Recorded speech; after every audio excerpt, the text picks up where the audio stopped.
Hello, and welcome to How the Light Gets In and our session, The Age of Independence. So arguably, we're now more independent than we have ever been.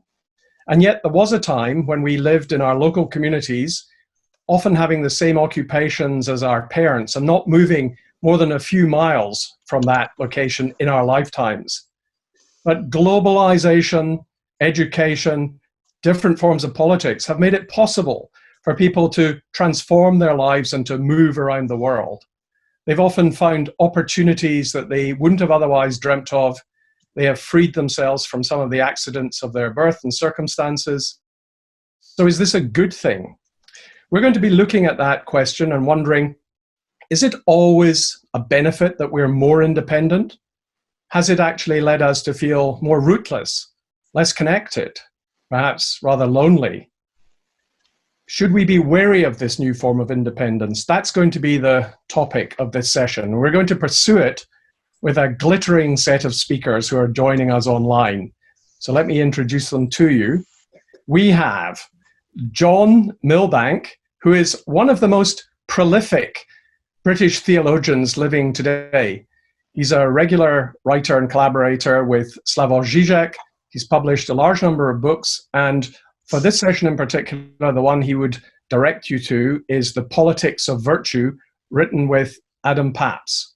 Also joining us, we have Deirdre McCloskey. She's a distinguished professor of economics and history emerita at the University of Illinois. She has written an enormous number of very impressive books covering the human side of economics. If I read her right, she's someone who's just as impressed by Adam Smith's theory of moral sentiments as she is with The Wealth of Nations. And of her books, perhaps the best known for this occasion is her 2019 Why Liberalism Works. And then finally, we've got, I'm very glad to say, Yassmin Abdel-Magied, who is a social commentator and also trained as a mechanical engineer. She was born in Sudan and raised in Australia. And like most Australians, she ended up coming to London. She was working on a string. She has been working on a string of engineering jobs. I've seen her building race cars and on oil platforms. So she was a very serious engineer, but has now become a very important cultural commentator. And she's known for encouraging greater secular understanding of Islam. So thank you, all of you, for joining us, speakers. What I'm going to do now is I'm going to invite each of our speakers to set out their stall, if you like, to make a short pitch for their way of addressing the question that we're beginning with and we're going to pursue in further depth. Should we be wary of our new form of independence? And I'm going to ask, first of all, John, if he will take it away and give us 3 minutes on this topic. John. Yes, I think we should be wary, but I'd like to say at the outset that I don't see an opposition between our social embeddedness and our individual development. In fact, to the contrary, I would say we can't develop as individuals unless we're socially embedded. If we're just left to ourselves, we have nothing. We don't really acquire an identity at all.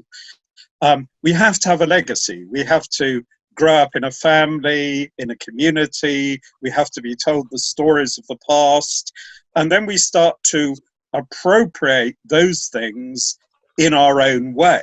So that actually people with very secure backgrounds are precisely the people who do more develop as individuals. Without that, supposing you have a very weak family background, a very poor community, a very deficient sense of inherited identity, what happens? Well, then I think you're actually at the mercy of forces in the present. You're at the mercy of your peer group, of advertising, of the market, of state control, and so on. You have no kind of critical distance from that, so that even when you think you're making your own choices, you often actually aren't.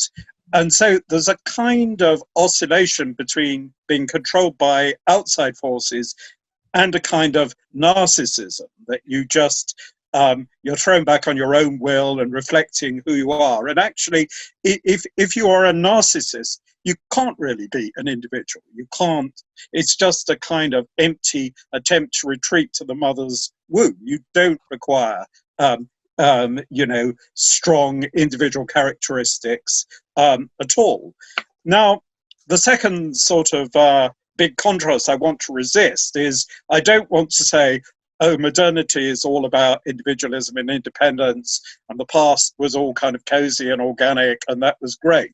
On the contrary, I want to question the idea that modernity is completely individualistic. I think that if you look at the modern world, you find contrasts, that some places are much more individualistic than others. I think maybe the United States is the most individualist place, but look at France, for example, where everybody's sure they want to be independent. They want to go to Paris and be successful, but they tend to retain a little house back home. They tend to retire to their origins. And there's a kind of strong symbiosis between the two. So what I'm protesting against is hyper-individualism that I think has possibly increased ever since the 1960s. And I think in the end, this reduces people's ability to become individual. John, thank you. So certainly some things that you're prepared to see as good developments of independence, but lots of worries about it going too far, to see it in excess. Yes. So, yes. Deirdre, if I can now turn to you and ask the same question, should we be wary about independence, or is it an unalloyed good? Well, in the first place, our modern life, as this very medium shows, is not independent. It's highly connected, and I don't think it's only for the rich. I mean, after all, American TV shows of rather low quality appear all over the world, and so in trade, in all kinds of occupations, high and low, we're connected. So that, as John says, the idea of a extreme individualism is, I think, exaggerated. I think it's exaggerated historically over the long run. In fact, in ancient times, in the Middle Ages, for example, and certainly in Roman and Greek, and for that matter, Chinese and South Asian times, there was a lot of movement of ordinary people. They were not, in fact, confined to their own villages, as we tend to think in our junior school vision of the Middle Ages. So, I certainly agree with John, and I've emphasized this on my own, that the economy and our psychology is embedded, as the sociologists say. As Adam Smith, I always cross myself. Good for you. I'm an Anglican, so I take the whole thing very seriously. In Adam Smith's other book, he emphasizes this over and over again, that you can't be a flourishing individual if you're not inside a society. And I would emphasize, as an economist and economic historian, that you can't be a flourishing individual easily unless you're in a flourishing economy. So I'm very much in favor of economic growth, and I do not think that it causes people to be sad and isolated. Good, thank you. Okay, so some positive vision to it there.